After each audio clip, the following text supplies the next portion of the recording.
Salam dan bahagia Bapak Ibu Guru di seluruh Indonesia.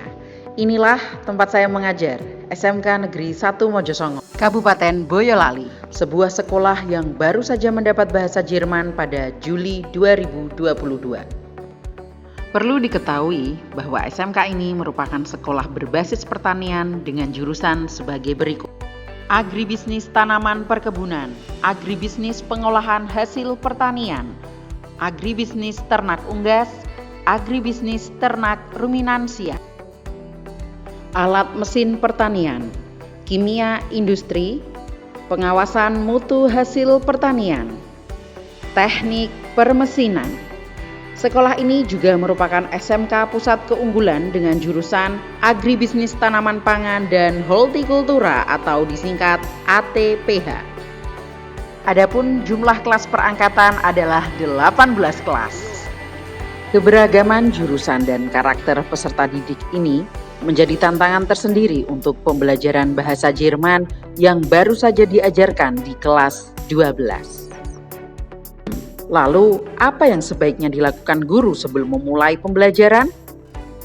Asesmen diagnostik jawabannya.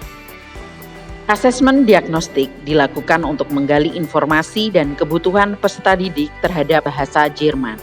Hasilnya adalah sebagai berikut. Peserta didik belum banyak mengenal bahasa Jerman dan juga Jerman.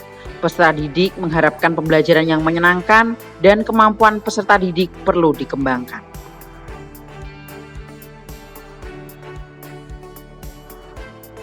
Selain itu, ternyata peserta didik membutuhkan sumber belajar yang dapat mereka akses secara mudah, tidak hanya di sekolah. Pada awalnya, guru meminjamkan buku hanya pada saat pembelajaran yang durasinya terbatas, yaitu 1 kali 45 menit. Namun, setelah melakukan refleksi, penggunaan buku belumlah cukup memfasilitasi mereka, karena buku ini tidak bisa dibawa pulang. Tidak hanya itu, untuk memahami materi bahasa Jerman, mereka merasa kekurangan bahan serta kesempatan untuk mendokumentasikan hasil pembelajaran mereka di tengah keterbatasan waktu. Setelah mengetahui data kemampuan awal peserta didik, yang meliputi tingkat kesiapan belajar, gaya belajar, minat, dan kemampuan dalam akademik, guru merencanakan pembelajaran berdiferensiasi agar dapat mengakomodasi kebutuhan belajar peserta didik dengan jurusan yang berbeda-beda ini. Kegiatan pembelajaran berdiferensiasi dilaksanakan di kelas menerapkan diferensiasi materi menyesuaikan dengan kemampuan peserta didik. Peserta didik terbagi dengan gaya belajar mandiri dan berkelompok, serta berdasar pilihan penggunaan sumber belajar. Sumber belajar bisa berbentuk digital atau non-digital. Kegiatan diferensiasi proses dilaksanakan dengan pendekatan pembelajaran individual. Bagi peserta didik yang sudah mandiri, diberikan tugas mandiri. Sementara bagi yang memerlukan bimbingan penuh guru akan didampingi dalam mengerjakan tugas di dalam kelas. Agar pembelajaran lebih menarik dan menyenangkan, guru membuat MBI, Media Blog Interaktif. MBI dapat diakses dengan alamat soaljerman.blogspot.com. Mengapa penulis menggunakan MBI untuk pembelajaran? 1. MBI termasuk efektif karena dapat diakses secara mudah asalkan smartphone terhubung dengan internet. Kedua, materi MBI dapat disesuaikan dengan kebutuhan peserta didik karena dibuat langsung oleh guru yang menyesuaikan dengan kebutuhan peserta didik. Ketiga, informatif. Keempat, mendukung pembelajaran berdiferensiasi konten, proses, maupun produk. Selanjutnya, dapat diakses dan dipantau secara berulang, terlebih diakses melalui smartphone. Peserta didik tidak perlu mengunduh aplikasi apapun dan kuota yang diperlukan tidaklah banyak. Terdapat fitur arsip dan ruang pencarian untuk memudahkan peserta didik dalam mencari materi. Praktis, dapat dimanfaatkan semua kalangan. Interaktif, dapat memfasilitasi untuk diskusi dan tanya jawab melalui kolom komentar. Dapat menampung beberapa aplikasi dengan cara disematkan dalam postingan. Contoh, kuis online dari aplikasi lain seperti Learnings App, Wordwall, Educandy, Live Worksheet, gambar, presentasi, Padlet, video, musik, maupun game. Selanjutnya, dapat dijadikan catatan online, dapat mendokumentasikan materi pembelajaran, dan jika kemampuan peserta didik semakin berkembang, guru mulai dapat mengajak mereka untuk berbagi konten. Konten pun beragam, dapat berupa video, artikel, ataupun kolaborasi dalam menciptakan lembar kerja peserta didik. Dari hal ini, MBI atau Media Blog Interaktif terbukti mampu menjawab kebutuhan peserta didik kelas 12 di SMK Negeri 1 Mojosongo.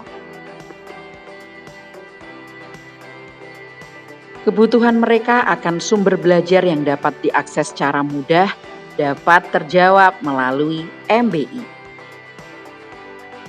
Tidak hanya itu, agar pembelajaran lebih berpihak kepada peserta didik, guru menerapkan model pembelajaran problem-based learning. Pembelajaran problem-based learning ini atau PBL akan membantu peserta didik dalam mentransfer pengetahuan untuk memahami masalah dunia nyata.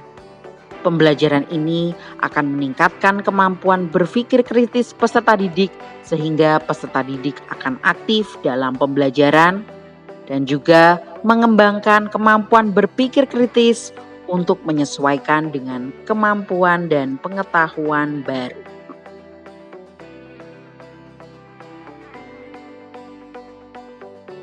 PBL merupakan inovasi dalam pembelajaran karena kemampuan berpikir peserta didik benar-benar dioptimalisasikan melalui proses kolaborasi atau kerja kelompok, sehingga peserta didik dapat memberdayakan, mengasah, menguji, dan mengembangkan kemampuan berpikirnya secara berkelanjutan.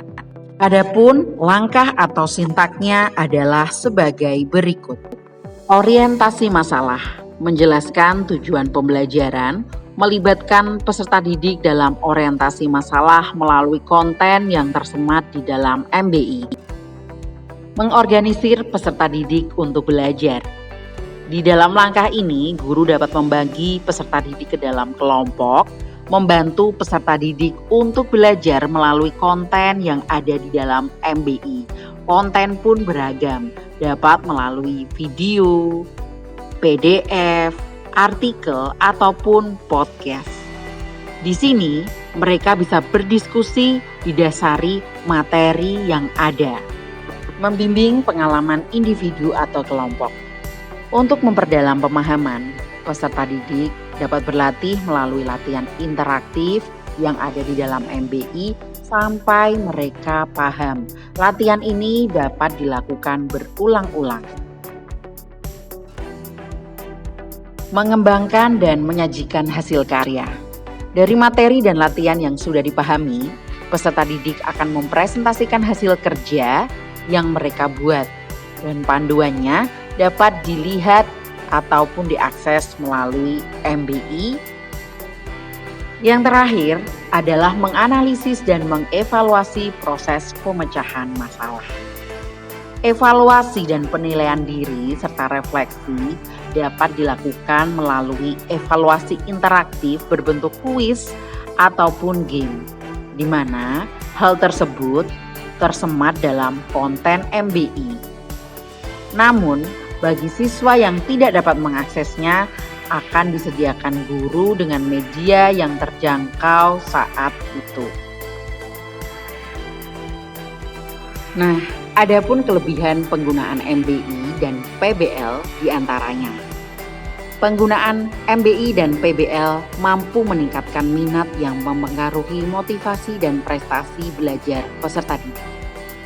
Model pembelajaran PBL ini menuntut kerjasama antar kelompok, sehingga kemampuan untuk berkomunikasi dan berkolaborasi dapat terasah. Model pembelajaran ini membuat guru terus berkarya, sekaligus menjadi fasilitator yang baik bagi peserta didik.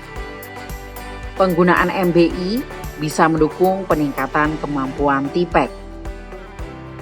Dalam pelaksanaannya tentu diperlukan variasi dan kombinasi media maupun metode pembelajaran. Interaksi dengan peserta didik bisa ditingkatkan walau media yang digunakan berbasis TIK. Peserta didik dan guru berani mengungkapkan dan mewujudkan ide setelah melakukan refleksi pembelajaran. Model pembelajaran ini cocok diterapkan kepada peserta didik kelas 12 di SMK Negeri 1 Mojosongo. Untuk pembuatan konten materi di blog cukuplah mudah. Bapak Ibu bisa menggunakan Blogspot atau Google Site ataupun WordPress yang sesuai dengan selera Bapak Ibu. Yang pertama, daftar menggunakan email, membuat akun, mencoba mengisi konten, kemudian menyisipkan gambar, video, musik, ataupun yang lainnya. Kemudian buka kode HTML untuk menyisipkan game atau kuis. Setelah itu dipublikasikan dan yang telah dipublikasikan kita salin linknya dan kita kirim ke peserta didik. Mudah bukan? Peserta didik pun juga bisa mencarinya di kolom pencarian atau mengetik alamat soaljerman.blogspot.com. Jadi MBI ini dapat diakses secara mudah. Adapun refleksi yang dapat diperoleh setelah pelaksanaan pembelajaran menggunakan MBI dan PBL ini adalah meningkatnya minat peserta didik terhadap bahasa Jerman. Minat mempengaruhi motivasi dan prestasi. Secara tidak langsung, penggunaan MBI dan PBL meningkatkan kemampuan peserta didik sesuai harapan pembelajaran abad 21, yaitu critical thinking, collaboration, communication, kreatif, dan tentu peningkatan kemampuan TIPEK. Selain itu, guru juga menjadi tertantang untuk membuat pembelajaran bahasa Jerman lebih adaptif dengan mapel produktif.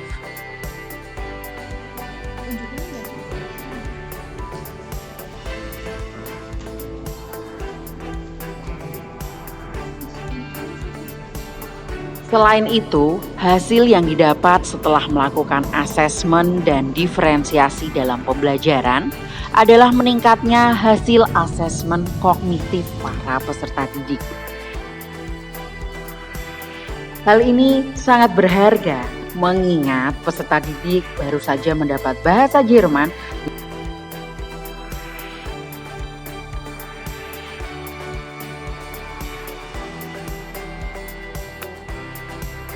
Semoga langkah sederhana ini dapat membantu para peserta didik dalam menemukan jalan mereka, membuat mereka lebih merdeka dan mendapat manfaat dari pembelajaran yang ada di sekolah.